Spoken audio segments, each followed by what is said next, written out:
Pihak industri Turki juga telah menyebut rencana pengiriman 12 unit drone tempur Ankah dan sekitar 4 unit GCS ke Indonesia. Adapun dari rencana ke-12 unit drone tempur tersebut, di antaranya sebanyak 6 unit akan didatangkan langsung pada bulan Agustus tahun 2023 ini, dan 6 unit lagi akan dirakit di PT Dirgantara Indonesia, di mana drone tempur jenis UAV Ankah hasil kerjasama industri pertahanan dalam negeri dengan industri pertahanan Turki ini diklaim sudah terbukti dan sukses dalam pengoperasian di medan tempur.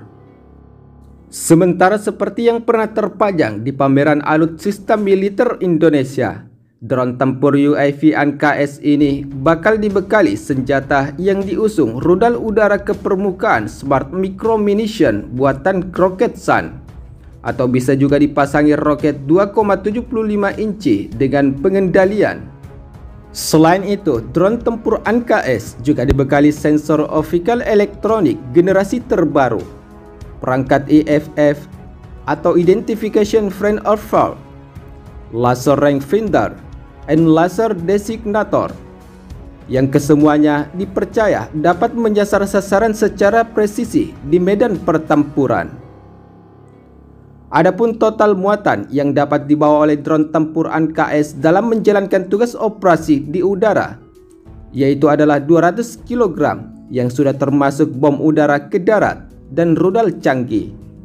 Sementara di sisi lain, adapun drone tempur Ankah buatan Turki dan Indonesia ini yang merupakan hasil kerjasama industri pertahanan dalam negeri dan industri pertahanan Turki ini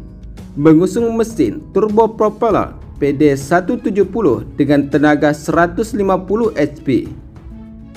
Sementara adapun keunikan dari mesin drone tempur tersebut, yaitu dapat menggunakan bahan bakar mesin atau diesel dan Aptur JP8 serta menggunakan bilah baling-baling yang terdiri dari 3 dan disematkan di bagian belakang drone tempur. Sebagai drone tempur Maleh medium altitude long endurance, ANKA-S dapat terbang selama 24 jam secara non-stop di ketinggian 9.200 meter di atas permukaan laut saat dioperasikan di medan pertempuran ataupun dalam melakukan pengintaian. Adapun teknologi kendali dan avionik drone tempur ANKA-S ini diklaim sudah memasang radar aperture sintetis atau SAR yang merupakan SAR terbaik dari indikator target bergerak darat atau GMTI radar untuk mendeteksi, membantu, dan menjajal sasaran target bergerak.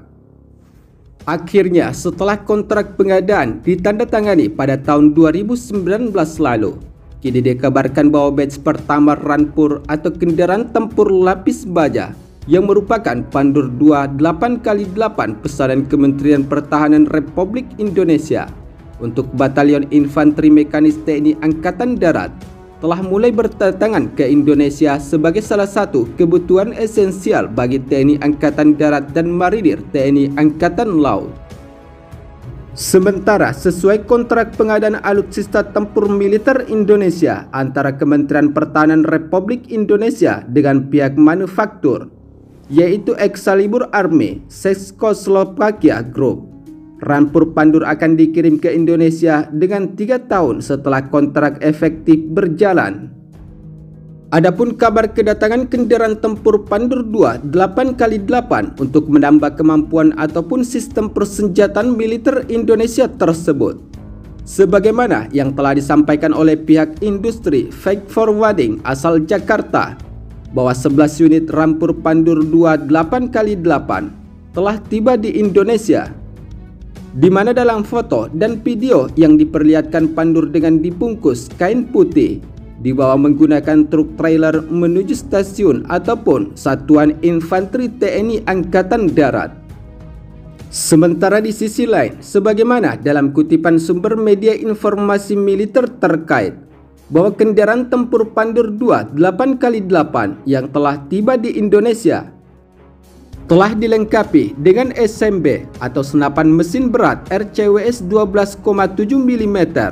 dan Infantry Fighting Vessel dengan kanon RCWS Remote Control Weapon System area 30 mm, serta varian Fire Super Vessel dengan meriam Cocktail 105 mm yang dapat digunakan oleh Tentara Nasional Indonesia dalam menjaga dan mengamankan wilayah kedaulatan Indonesia dari berbagai ancaman darat maupun udara. Sementara di sisi lain, jika kita melihat kebutuhan militer ataupun alutsista militer untuk Indonesia, khusus untuk kendaraan tempur di tahun 2023 ini, tampaknya memang masih membutuhkan lebih banyak lagi kendaraan tempur yang dapat dioperasikan di berbagai medan ataupun satuan infanteri yang berada di wilayah Indonesia dari Sabang sampai Merauke. Sebab jika kita melihat jumlah alutsista tempur ataupun kendaraan tempur yang dimiliki oleh Indonesia dengan beberapa negara di kawasan Asia Tenggara, Indonesia masih menempati pada urutan ke-7 dengan diperkuat sebanyak 12.000,8 unit kendaraan tempur lapis baja ataupun berbagai kendaraan infanteri dengan berbagai jenis, di mana negara Vietnam, Thailand, Filipina, Myanmar, Malaysia, dan Singapura adalah merupakan negara yang memiliki wilayah yang jauh lebih kecil daripada Indonesia, namun memiliki kendaraan tempur yang lebih banyak dibandingkan dengan militer Indonesia.